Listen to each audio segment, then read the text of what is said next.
Hi అండి. అందరికీ నమస్కారం. మనకు తెలంగాణ రాష్ట్రంలో రైతు బంధు, అలాగే రుణమాఫీకి సంబంధించి లేటెస్ట్ అప్డేట్ అయితే రావడం జరిగింది. రైతు బంధు పథకానికి సంబంధించిన అమౌంటు ఎప్పుడు జమ చేస్తారు, అలాగే 2,00,000 రుణమాఫీ ఎప్పటిలోపు చేయనున్నారు అనేది ఈ వీడియోలో పూర్తిగా తెలుసుకుందాం. వీడియోకి లైక్ చేసి షేర్ చేయండి. కొత్త వాళ్ళు మన ఛానల్ చూస్తే సబ్స్క్రైబ్ చేసుకొని పక్కనే ఉన్న బెల్ బటన్ కూడా యాక్టివేట్ చేసుకోండి.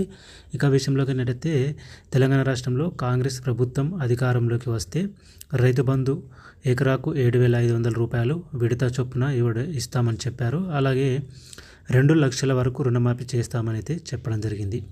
అయితే ఈ రైతు బంధుకు సంబంధించిన అమౌంట్ ఎప్పుడు జమ చేస్తారని చూసినట్లయితే మనకు జూలై 1 నుంచి అయితే ఈ రైతు బంధు అమౌంట్ రైతుల ఖాతాలను అయితే జమ చేయనున్నారు. ఎకరాకు 7,500 రూపాయలు అయితే జమ చేస్తారు. ఇక రైతు రుణమాఫీకి సంబంధించి 2,00,000 రూపాయలను ఆగస్టు 15 లోపు పూర్తి చేస్తామని అయితే సీఎం రేవంత్ రెడ్డి గారు అయితే తెలియజేయడం జరిగిందనమాట. అంటే ఫస్ట్ మనకు రైతు బంధు డబ్బులు అయితే పడతాయి జూలై 1 నుంచి. తర్వాత ఈ రుణమాఫీకి సంబంధించిన అమౌంట్ అయితే ఆగస్టు 15 లోపు అయితే రుణమాఫీ అయితే చేస్తారు. ఎవరైతే 2,00,000 వరకు రుణాలు తీసుకొని ఉన్నారో వాళ్ళందరికైతే ఈ రుణమాఫీ అయితే వర్తిస్తుంది. అలాగే చాలామంది అడుగుతున్నారు రైతు బంధు ఎన్ని ఎకరాల వరకు ఇస్తారని. రైతు బంధు ఎన్ని ఎకరాల వరకు ఇస్తారనేది ఇంకా క్లారిటీగా అయితే చెప్పలేదు. అంటే 5 ఎకరాల 10 ఎకరాల అనేది మనకు రైతు బంధు పంపిణీ మొదలైన తర్వాతనే తెలుస్తుంది మరి ఎన్ని ఎకరాల వరకు ఇస్తారనేది.